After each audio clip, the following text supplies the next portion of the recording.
This topic has come from a discussion we were having about more Captain Philippa, because I was away being, God knows what I was doing. Well-behaved women never seldom go down in history. Seldom make history. Yeah. And I think that's very, very true. So ladies, we have to pick our path, don't we? Are we going to be forgotten in the annals of time? Or are we if you're too good fighting? If you're too good, you might get forgotten, so decide. Decision time. Right, I'm going to make some notes and some plotting in the corner here. So Philippa, who is your first woman who was mad, bad or dangerous to know? So my first woman actually got the name Mad, and it's Juana. Joanna, anglicised version of Castile, also known as Juana la Loca. As in literally Joanna the Mad, which then made me realise that that's what living la vida loca means. So I sang that song for years, not knowing. Mad life. Anyway, there's a bit of a side.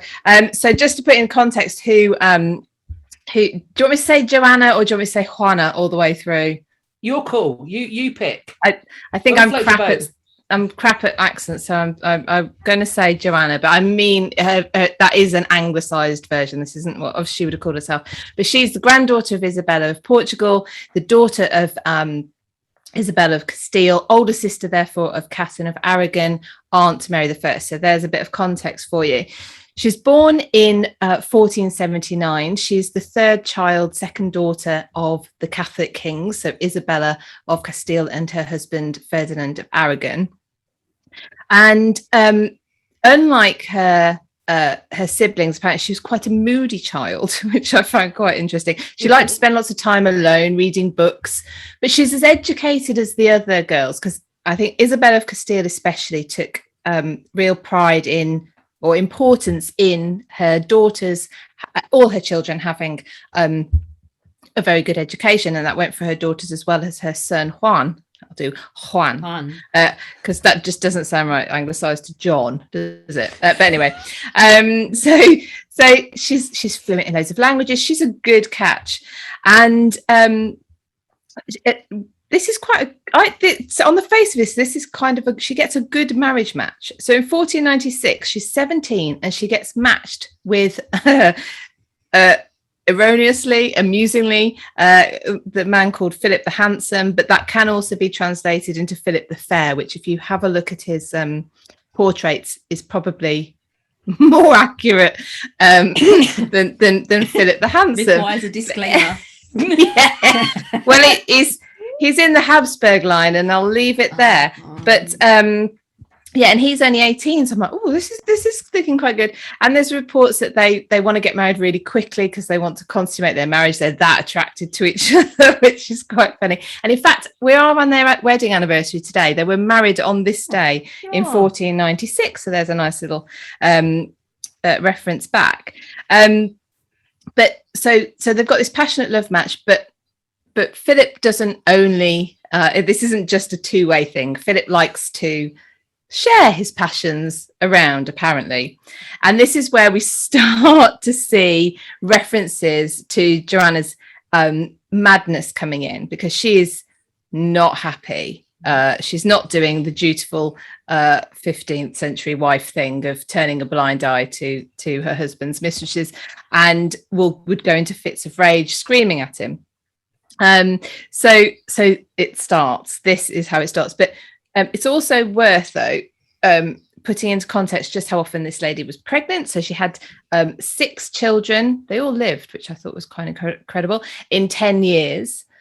And but the family of Isabella and Ferdinand just went through just a tragic period between 1497 and into the early 1500s of deaths, basically. So her older brother Juan dies, then his widow of only they'd only been married 6 months, she gives birth to a stillborn daughter. So that line's gone. So you've got the death, and then you've suddenly got the heirs gone. Then her older sister Isabella dies in childbirth as well, and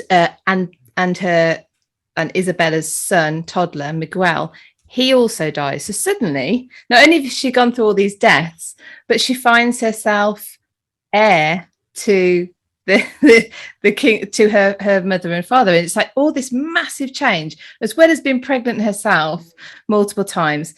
But anyway, yeah, so she's gone through all this. Philip still apparently is not doing anything in the way of supportive husband, and actually retreats when Juana's behavior gets too much for him.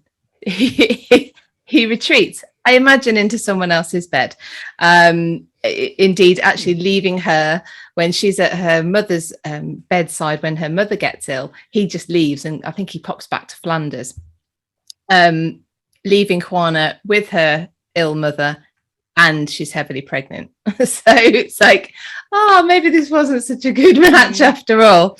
So yes, and apparently when he left her, she tried to. Her mother basically said, no, you're not going, even though she's ill, but she's still formidable. She said, no, you're not going chasing after him.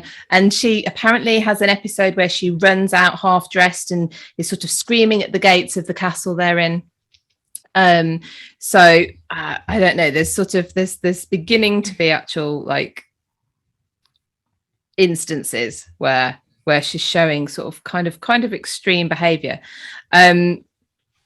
And then her mother dies as well, and her husband dies in quick succession. Actually, they're only within a couple of years, or less than a couple of years of each other.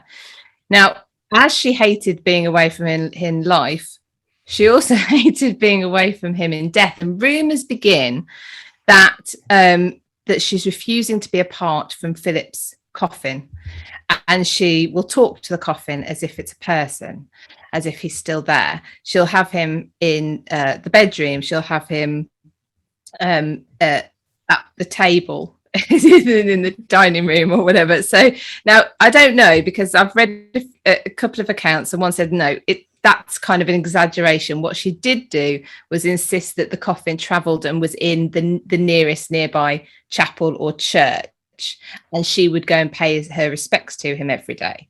So that's still not allowing him to be buried, but it's not having him next. It's not having him next to her at dinner, breakfast, and whatever. Yummy. Yeah. So, but her father's still alive at this point, and he takes. Now, you could say, well, she's not exactly showing any, perfect stability, but he also plays on this. And he's an established ruler. She might be at entitled, but he's been there a long time, and he basically he uses his power to get her confined to a monastery. And she's pregnant at this point, and she has her husband's died. She gets put in the convent, and she gives birth, and that child actually stays there for 10 years with her. Just as an aside, really. But she's never released, and she lives to the age of 75. So she actually doesn't die till 1555. So she'd have been 46 years in this convent, and effectively in captivity, and has gone down in history as Juana la Loca. So there you go. What do you make of that? I feel like the coffin thing is maybe a bit weird, and as you say, I suspect that he was close by. She wasn't literally going, right, bring him in, pop him over there next to the wine. Open casket at dinner. A bit odd. But it's just that thing. She exhibits these little behaviours like the shouting and the ranting. But as you say, she's with her mother. Her mother's extremely unwell. She's experienced excessive quantities of bereavement. She's pregnant. So, anything could be happening, and you could be very, very happy or very, very sad. You could, drop a pencil and the world's come to an end, for example. And, it's just all like that. So and her husband's off gallivanting. By the sounds of it, it's a miracle he pulled one woman, let alone several. But apparently that's off what he's doing. And he gets her pregnant every year. Yeah, so he's very. I'm sure his ancestors still roam the earth. Kat, what do you think? See, I think that there's a tradition of carrying the earthly remains of somebody significant as a talismanic thing. I can see how it could be painted as mental instability, but I could also see how it's something that is logically political. It's, for a start, it stops her being married off to somebody else. It's a constant reminder, and widows have power. The issue is that when Isabella of Castile dies, the big problem is that Ferdinand can't inherit that throne. While Juana can be both of their heirs, he has no power. And the dissolution of that union that was really, that is how the Kingdom of Spain was ruled. It was purely by the bonds of marriage. So losing that breaking apart is incredibly destabilizing. And whether she is mentally unstable or not, she is pregnant. She is pregnant without a husband to secure Castile. So all of a sudden, her father potentially playing up that instability, her father placing her away. I'm not sure how mad she was, although I think being confined and being denied your rights, that will certainly send you somewhere close. Yeah. I think if having a tantrum is a sign of madness, I better be careful. Yeah. Preach. Absolutely. I may well have thrown a few of those in my time. It does sound like her father. I read, I think her mother would put a provision in her will to say, should Juana want to co-rule or, something like that, then there was kind of provision in Isabella's will, which I think if that's true, then he took and ran with it. And then didn't do the co-ruling bit. Yeah. Yes, I think that's a very classic example of somebody. Again, we know what we know, but it's very convenient to label a woman as mentally unstable in all sorts of situations. That's quite an extreme one because of who she was, who her family were, what was going on in Europe at the time. But it's still an example, we can say, oh, well, she's hormones, she's a bit unstable. But I think she probably there probably was a lot of hormones. Like, to be fair, that's real when you're going through postpartum depression. It doesn't matter whether you know why you're going through it or not. You're going through it, and there's nothing you can do to control it. And she's pregnant. She gives birth in 98, 1500, 1501, 1503, 1505, 1507. She's almost constantly either pregnant or postpartum. For 10 years. So yeah, I think I'm hoping she had a nice life once she got to the convent, but I have no idea. I mean, it's not like she's the only monarch or ruler to behave in ways that come across as mentally unstable. I'm looking at you, Henry VIII. Like, you murdered two of your wives. What is and somehow we don't refer to him as Henry the Mad. And equally, like, on a lesser scale, Elizabeth and the way she treats her friends, like she's slapping her female courtiers. She's absolutely inveterately jealous if any of them get married, loses her mind. She puts them all in a uniform. Like, is it just the fact that she ends up dying as a regnant queen and Juana doesn't? So therefore the narrative of her life is that she was shut away in a convent because of her mental instability. Is she one of history's losers, and so therefore her narrative doesn't get written, whereas her father's a usurper? Yeah, quite possibly. And actually, with Elizabeth, see, what's interesting is when we get to Queen Anne, the last Stuart monarch, she reinvokes the Gloriana Elizabeth. So I think Elizabeth actually gets a bit of a boost because of a following female monarch who wants to rule without she has a husband, but without her husband as king. So interesting. They've got no control over that afterwards. Yeah, Henry. Maybe we should refer to Henry as Henry the Mad, because he bloody was. I think that's the polite version. Henry the Nah. Henry the insert insult of choice. Yeah. It's History After Dark. Feel free to type it in the comments box. Yeah. We might read it out if it's comical. We also might not. But yes, I am keeping an eye on what's scrolling up the screen, by the way. So if you do have any questions or anything like that, there's a couple of smiley faces coming up, then please do let us know. Please do get in touch. So we've gone from someone who's a bit of a badass to somebody who has very possibly been treated extremely unfairly in terms of how she is sort of pushed away by her father. It does sound like get rid of her because she's a bit inconvenient, doesn't it? Mad is an easy way to label anybody, to be fair, not just a woman pregnant or otherwise. Kat, have you got somebody else you would like to share with us? Well, actually, mine's a group of people, and we're staying with the killing of small children. I want to talk about, anybody who watches my YouTube channel will have seen that I talked about this week before last, sorry, and that is the so-called baby farmers. And there was a practice in late Victorian England, and potentially before, but this is when it really kicks off. But there was a practice of women who, for whatever reason, were unable to care for their children, or for that matter, parents who were unable to care for their children, whether they are children born out of the bonds of marriage, or children that are born to married couples who are unable through the constraints of finances and large families because of the absolutely abysmal sense of contraception. They are unable to feed another mouth.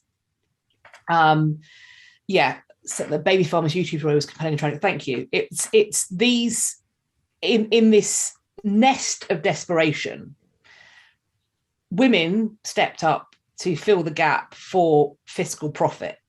And of course, women taking care of other women's babies is by no means something that is novel to the Victorian period. Although I think today the notion of a wet nurse, the notion of breastfeeding somebody else's child, is something that has been almost an anathema. Maybe that is changing. We are now talking more and more about donor breast milk, and perhaps we will come to a point where feeding another woman's child isn't that abnormal. Of course, there are various infections that can be born through breast milk, so perhaps not. But wet nursing and forms of what we now call foster care and even adoption were things that happened throughout history.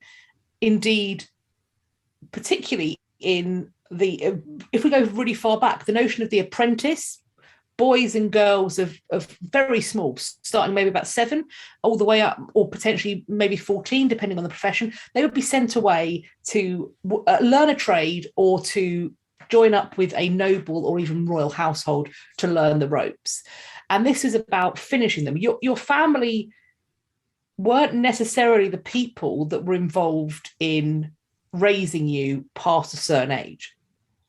So there has long been this tradition of children going elsewhere to be raised, with no doubt throughout history varying degrees of cruelty happening.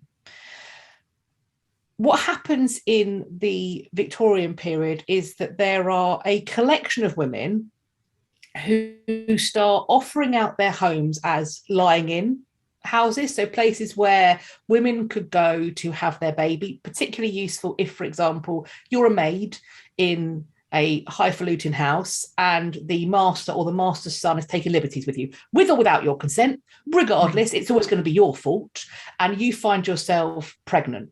Now, you might go down the route of trying to end that pregnancy, but whether you throw yourself down the stairs or take a variety of herbal remedies that you can find listed in various midwifery texts, old wives' tales, or if you go and visit the abortionist, even if you manage to end that pregnancy, you are risking infection, infertility, desperate trauma, and of course death. You may, of course, still remain pregnant. If, as well, you are successful in ending that pregnancy and it's discovered, you potentially face imprisonment and certainly a huge degree of social stigma. So for some women, the best thing to do is going to be to hide their pregnancy for as long as possible, go to a lying-in home, have the baby, and pay somebody else to secrete that baby away care for it, and adopt it out. Now, on my YouTube videos, a lot of people commenting, these people who are paying a baby farmer to care for their child, why couldn't they just care for it themselves?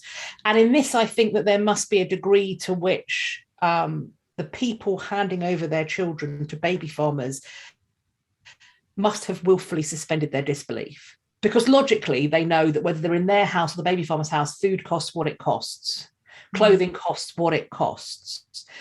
And particularly if it's a foster care setup, if you're paying a lump sum and you're expecting that to get your child to 8, 12, 15, whatever else, you must know that logically that's not going to be sufficient. If you're paying in installments, or if you're looking for an adoption, you may believe that you pay your sum and then the adoptive parents, they essentially buy the baby. Yes, ladies and gentlemen, this is human trafficking. And that is what is going on. And certainly, whether you're in the baby farmer's house or you're potentially in the orphanage or the workhouse, children were bought as extra pairs of hands as labour. And I'm not saying that doesn't still happen today in some cases, because there are some messed up things that happen in adoption for profit. And that's potentially a conversation that we need to have. Of course, what starts to happen is that baby farmers, particularly those servicing impoverished people, they aren't getting sufficient funds to care for the babies. So what they're going to do is high volume, quick turnover. What's going to fall through the cracks at first is food and clothing. Hungry and cold babies are noisy, or at least they are for a while. What starts happening is they start drugging these babies. Laudanum is a particular favourite. Opium makes you sleepy and it suppresses appetite. So babies would starve to death. That is something that happens with a woman called Margaret Walters. I'm just going to get my notes for the date there. And we think she starts baby farming in about 1864. She's advertising this in the newspaper. This is not a secret trade.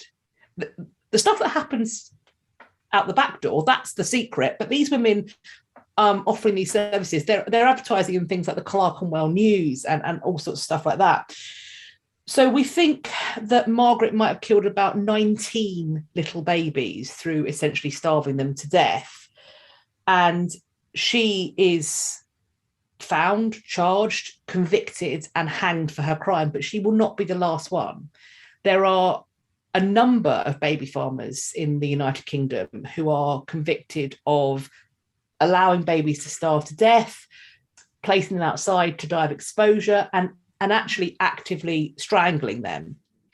Sometimes they work in pairs. And this is, although it's not listed in legislation, these crimes and the horror of them, and it certainly was horrifying to people, because we see these things hitting the press. This is a press, of course, that's just enjoying gratuitous violence. This is the press, the same sort of press that's reveling in the, exactly, if it bleeds it leads. This is the same press that's reveling in the Jack the Ripper story and splashing it all over the front pages. We've all seen those kind of penny dreadful images, and the baby farmers fit right in there. And what it leads to is child protection laws. Against the backdrop of this, we start seeing things like what becomes the NSPCC being founded, which is, of course, still works today. Absolutely, like stage press. If it bleeds, it leads. We still do the same thing, and also laws about being registered if you're caring for children. That if custody changes, you have to alert somebody. That and latterly, one of the laws was that babysitters or foster carers couldn't take out insurance on their charges, which seems like a logical thing to do. That if you're caring for the most vulnerable in society, what we shouldn't allow you to have is a life insurance policy that makes them worth more dead than alive.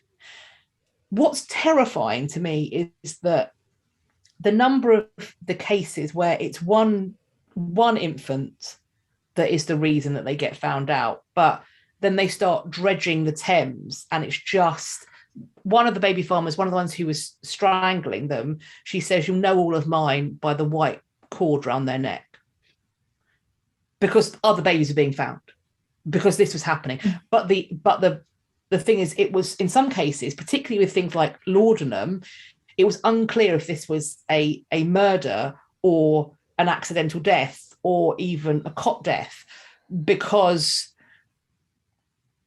some people were so poor that they wouldn't have been able to pay for a burial anyway.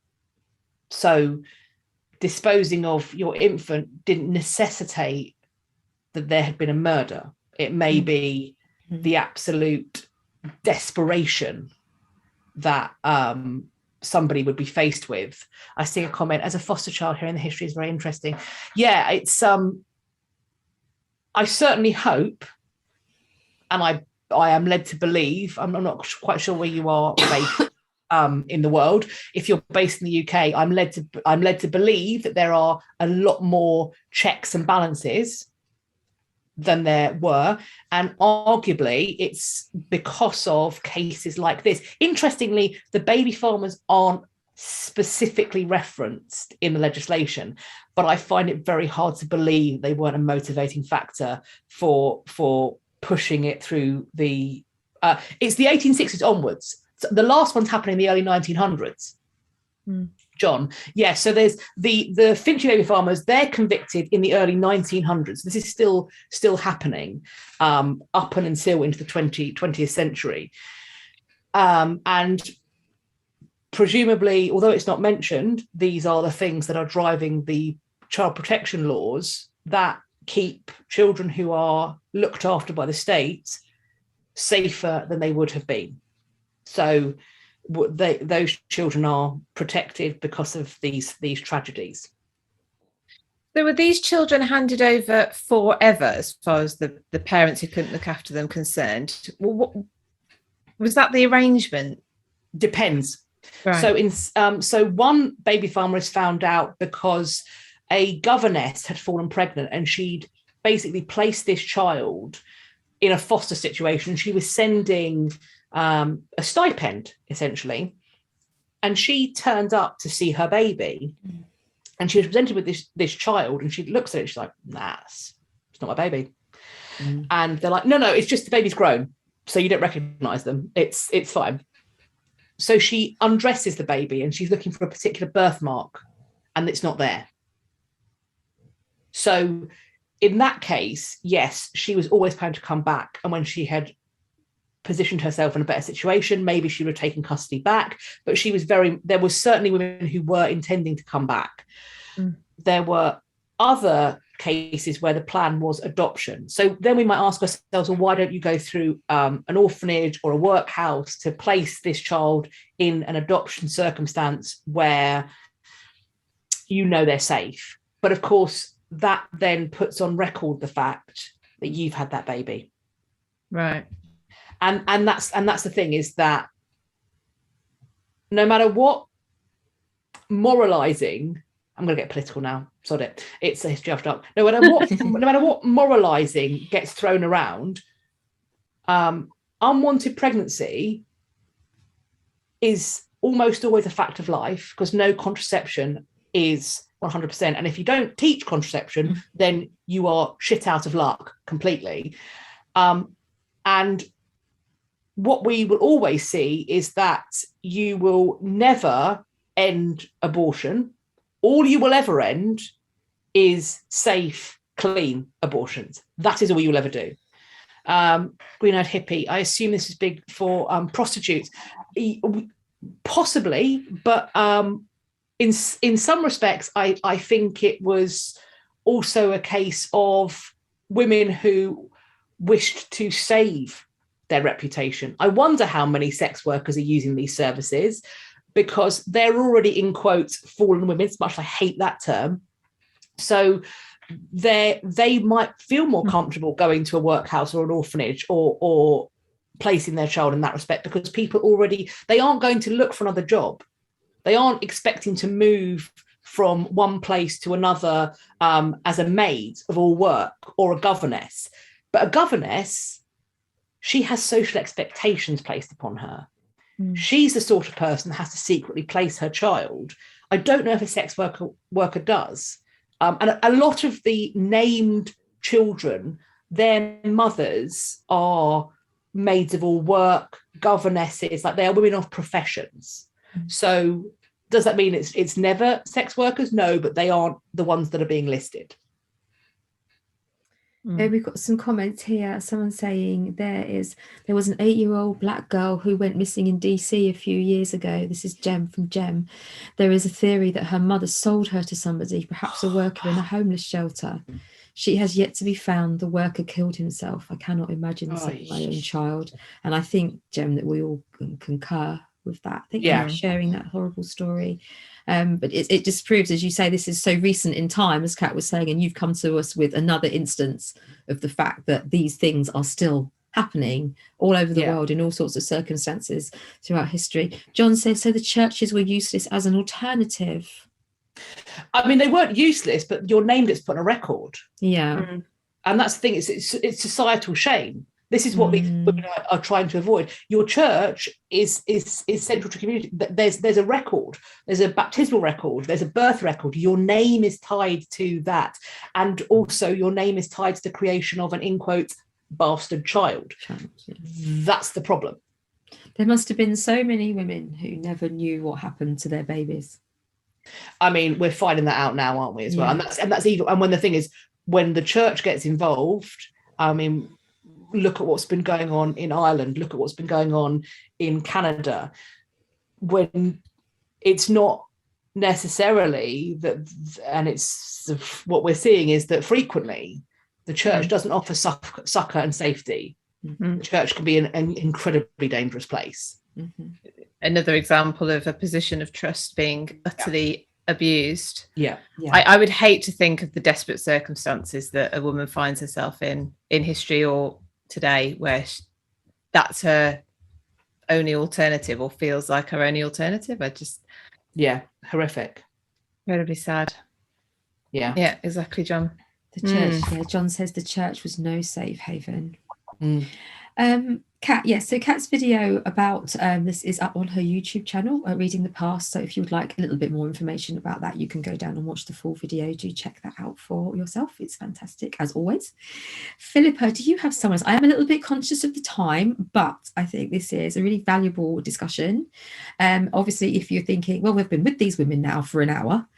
And they've utterly depressed us. Yes, I'm good at that. It's one of my fortes.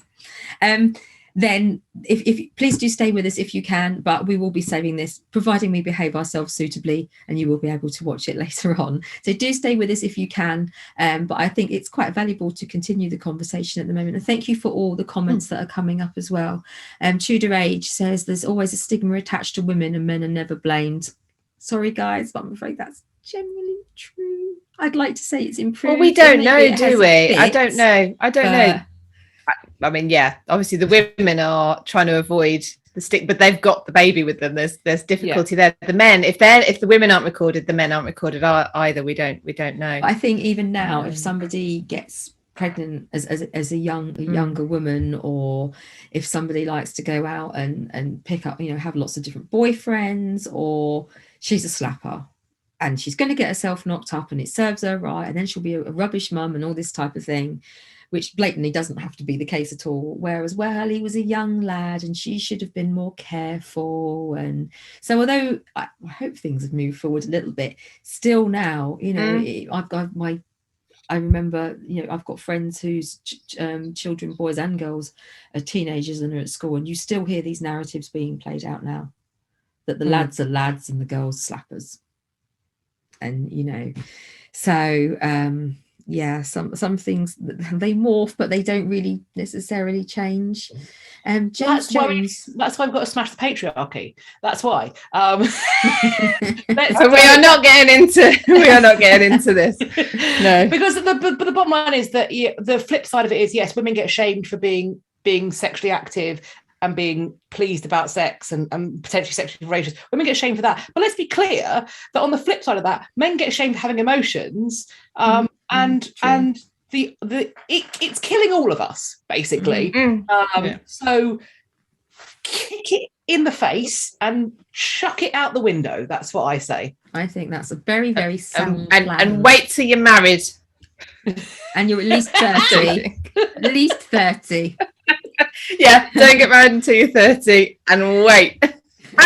Then no one can accuse you of anything. Yeah, right, fine. Jane says so many unmarried mothers, which means so many unmarried fathers, but the fathers were never stigmatized. Yeah, absolutely. Well, they are going around huffing and puffing with their belly going before them, are they? That's the thing. You can't see an unmarried father; he's not marked. Whereas a mother is. No, that's the point. It's a physical, visible. She's done the sex because there's a baby living in her. she's done the sex. She must have done it. She must have. She can't deny that. You cannot deny that. We can see. That's definitely a term that I shall bring into my everyday conversation. Done the sex. Every day. You're welcome. Everyday conversation. Well, you don't know what I get up to, do you? No, obviously not. Obviously not. I'm interested to see how that's going to fit into Pilates, but please let me know. Flexibility. Done the sex. Boom. Okay. As Sayara says, as a man, I'll never tell my wife what she can and cannot do, because although she's married to me, she's always going to be her own person. Yeah, I actually think that's probably what most men find anyway. And what actually happens in relationships, society level seems a little bit odd in that, because I still think in the home, there's equity. There's equity. Yeah. But at the same time, I know that there'll be men in watching this now where a friend of theirs has gone, get your woman in line, or how do you put up with her, or the ball and chain. And it's that kind of. Yeah, but do we not say that about men? Men are shy. No, come on. We say, Philippa. Yeah, no. He can't do this. I can't leave him on his own. I have to be back to do this because he's incapable. Like, he can't find anything. We do it as well. So, anyway, oh, sorry, go on. But the thing is that in some cases that's just weaponized incompetence. Like that, I don't say that about my husband because he does way more than I would ever do. And he's a better cook. We'll tell the steak peppercorn story another time, perhaps. Perhaps that's no peppercorns, just pepper. That's I'm not allowed to cook because I'm just not anymore. Just not. I'm just not allowed to cook. I'm still pretty sure you did dinner now, so we can't be too long because I've got my tea waiting downstairs. Well, do you want me to? You owe Phil a vegan cake. Don't forget that though. Oh no, vegan cake. You owe Phil a vegan cake. Anyway, Philippa, I know we've all written lots of notes about everything. Would you like to just bring in one more person? Yes. Shall we do an amusing murder? Yes, please. Those are the best kind. For the lols. I know I apologise in advance if it's not amusing, but it's certainly not quite the standard of what we've just covered. And it's a lady called Mary Blandy, and she was hung in 1752 for the murder of her father. Doesn't sound very amusing so far, but bear with me. And she there was a lot to see. I've got you laughing already. She was that's it. Right, Cat. Aim is getting Cat in her top. Right, so this is when we know we've done it right, as if Cat disappears. So anyway, so she's quite unusual for her time, and obviously and this gets people's interest because she's fairly she's a middle class, well educated woman, but she's got to a certain age and she's still not married. So her father, who's a lawyer and he's town clerk of Henley-on-Thames in Oxfordshire, nice place, he decides to advertise her with a huge dowry. The dowry is £10,000, which is over £1 million, according to the National Archive calculator. Thank you, Kat, for putting me onto that. Over £1 million in today's money. Well, strangely enough, a number of suitors come a-calling when this dowry is advertised, including a man called Captain William Cranston. and he's a Scottish nobleman, so they're thinking, cool, this is good. He's of an ilk that's, you know, on a par or even better than her. Well, that was fine, and he was living with the family. I'm not quite sure how this arrangement, but he maybe because he was coming from Scotland, but he lived with the family. And then it all went a bit to cock when they found out that he was actually married. Surprise, surprise. He came just for the dowry. Who knew? But Mary, by this point, is infatuated with her captain. And he manages to persuade her, this is her story afterwards, to what you need to do, love, is I'm going to give you this love potion. And you're going to pop it on your dad's tea. They didn't call it tea. On your dad's dinner. and it will make him fall in love with the idea of us being together. Yeah, right. Okay. What yeah. Cute. Cute. Yeah. Of course, she totally falls for this. So she says at her trial. It was, of course, arsenic. Now arsenic. Say arsenic. It was, of course, arsenic. And so I told you, amusing murder time. Arsenic builds up in your system and it kills you slowly. It's not lovely. It's not a nice way to die. And what do you recommend, Philippa? Which one would you choose? Maybe the love potion would have worked if she got hold of the wrong bottle. I don't know. But so the story goes that her father worked out that she was poisoning him, and said, "Look, love, I think you've been poisoning me." And she says, "Oh, I'm so sorry, Dad." Did she say it exactly like that? Oopsies. I'm modernising the language. I saw that. I don't know. Whoopsie. I'm silly girl. I don't know what to do.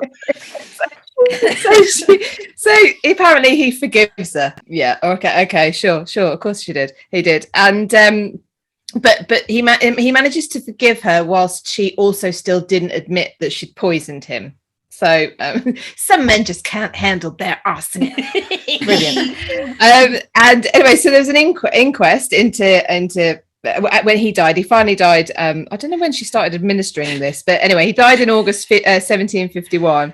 There's an immediate inquest, and the coroner's like, yeah, he's been poisoned here, and Mary and issues a warrant for Mary's arrest. She obviously did crap of a job at covering up her actions, and she gets taken to the county jail at Oxford, which is where I came across this story because I was there last week and I found it highly amusing, as you do. So she's arrested, she gets taken. Her only actual obviously she's in prison and she has to wear leg irons, but she can have people over for tea. She's a bit of a celebrity. It's a bit hang on. People are eating things that she gives them. Well, I don't know if they let her have her own tea making facilities, like in a hotel, or whether they brought them in. If she tried to give me a scone, I'd kick her in the face. Like, absolutely not. You can. It's sugar. I'm glad you said face. Yeah. She's not making me a cup of tea. She can absolutely. No. Not a, I just do it. It's a special powder of love. I think she starts to really kind of enjoy her celebrity status, I think, because she has this. The trial is over in one day. It takes 13 hours, and the jury go, "Yeah, we don't believe you." Strangely enough, you're going to get hung because that's what happened. The mandatory death sentence for poisoning, especially poisoning, it does go up to the King's Council because all hangings go through the King's Council, but it's like, yeah, the poisoners. Murderers very rarely got let off. Poisoners especially didn't get let off. But so she gets her sentence, and apparently she's quite friendly with the prison keeper's family by this point, apparently. And they're like quite upset that she's being convicted. Don't know why. I mean, she must have been a right laugh. I don't know. I don't know why they like having her around. It's very strange. And she's just like, oh well.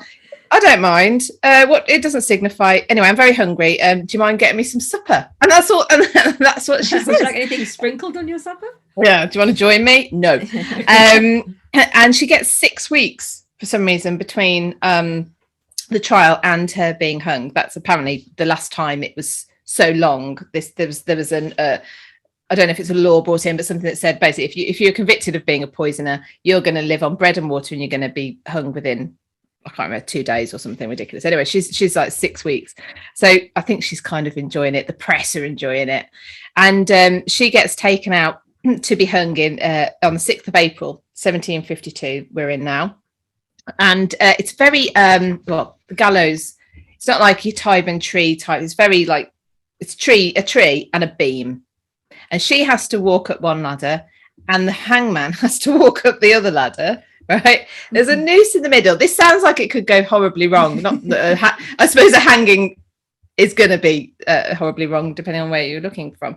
Anyway, so he has to get her head in the noose, and then the idea is she will have her prayer book with her, so her hands are tied. She gets very elaborate because she wears black ribbons to have her hands tied.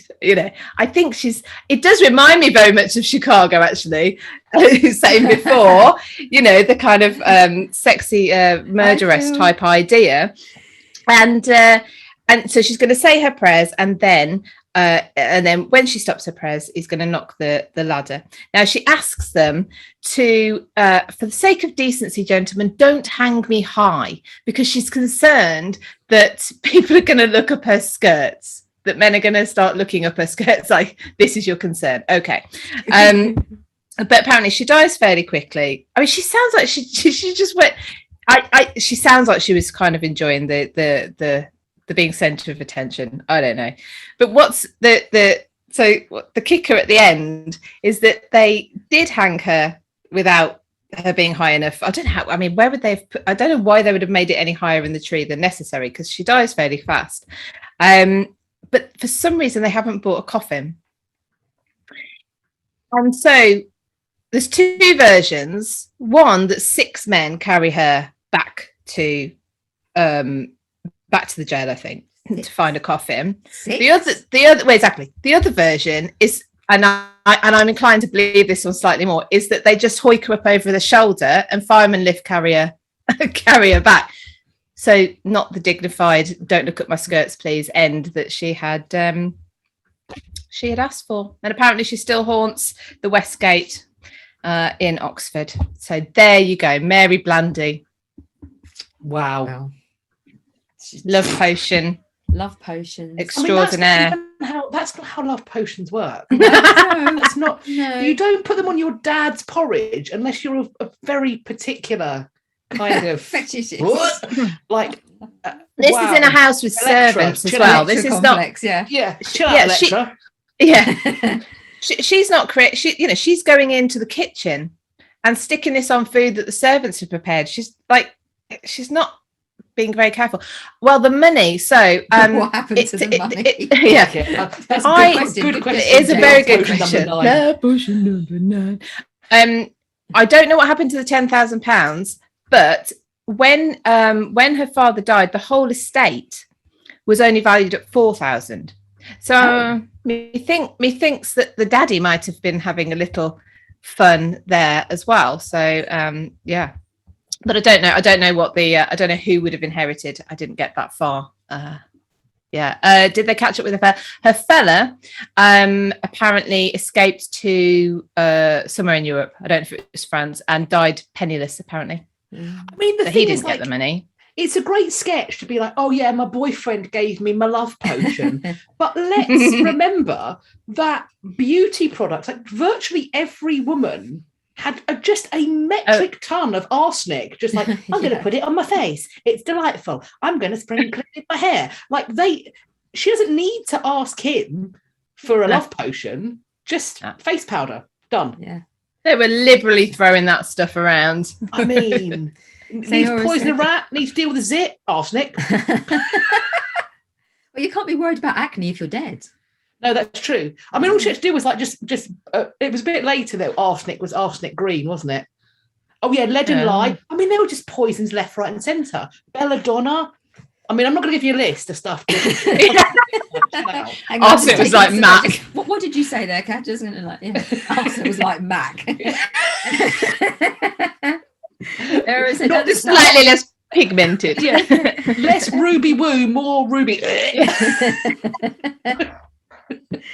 Sarah says at the start, I was going to say, where can I buy a love potion? But I'll stick to Coke Zero. Good choice. Yeah. Good choice. Good choice. No, there might be some real love potions out there, I'm sure. You're wrong. Yeah. I'm not saying that you're wrong, but you're wrong. You are wrong, because Coke Zero is the queen of all drinks. I'll fight you. I will. I'll fight you. Right. It's on. Okay, so I did have a couple more, but I feel that we've kind of come full circle, haven't we? And this is perhaps a nicer way to end this session. So who's niggered? Come on. Sorry, that was me, because I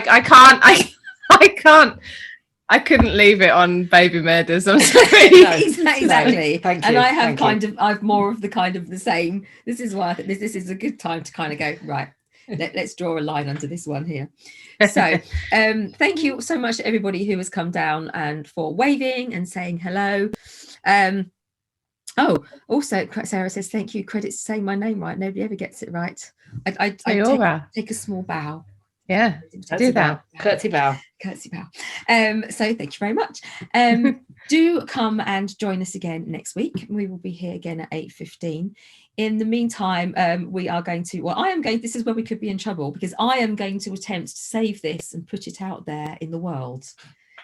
This could good luck. Yeah, I was going to say, so if you were looking forward to it, I hope you've already watched it, because there is a possibility that it might disappear into the ether.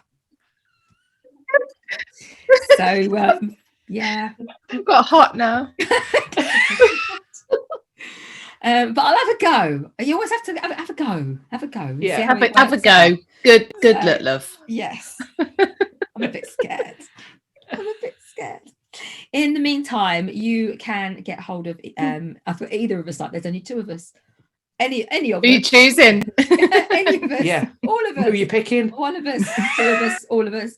You can get hold of us via our Instagram. You can DM us and leave us a message there with questions or comments. Keep it clean-ish.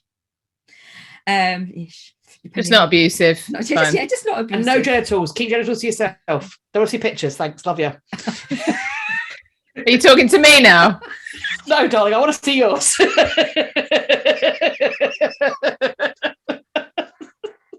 You say that now, I know what she charges. Sorry. I don't know what she charges. No. Anyway, how can we go from like these ends of conversations in such short periods of time? I think we just need some intervention of our own. Anyway, and breathe. Right, I don't know what I'm doing. So at this point, I'm going to thank everybody again for coming down. I hope you have, in a very bizarre way, enjoyed this conversation. I think we've taken you everywhere tonight, to be fair. We've That's taken you around the emotional.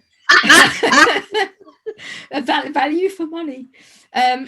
So Dr. Cat, this and Chris, so the Green Light, this has made my day. Leslie, I love you guys. Thank you. People just laughing. You guys are so You're very welcome. Save it from Facebook. It lets you do that. Oh my god, that just sounds even more complicated. Don't confuse her. Don't confuse her. Jesus Christ, the fact that I've got this far is a miracle in itself, quite frankly. We're going to work on a week on week. Just actually hour by hour. Reality TV show. I think we would be up for that. With one, we probably would. Yeah. Just history notes. Can you imagine what we'd be like if we were doing this slightly drunk? Definitely an option. We're all sober. This is what we're like. This is lime. This is lime juice. I've only got water. Well, Lime's tea. This is what we are.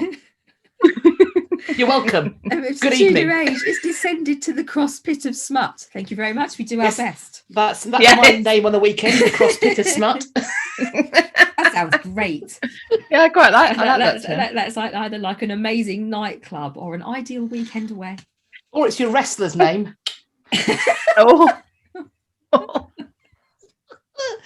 Right, I Okay. really am going to attempt to wrap this up now. Right, so ladies and gentlemen, thank you so much. Please do get in touch if you have any questions or comments at all about anything. You can DM us via our Instagrams, and we will hopefully speak to all of you again very soon. Take care. Bye-bye. Bye, everyone. Bye. Bye.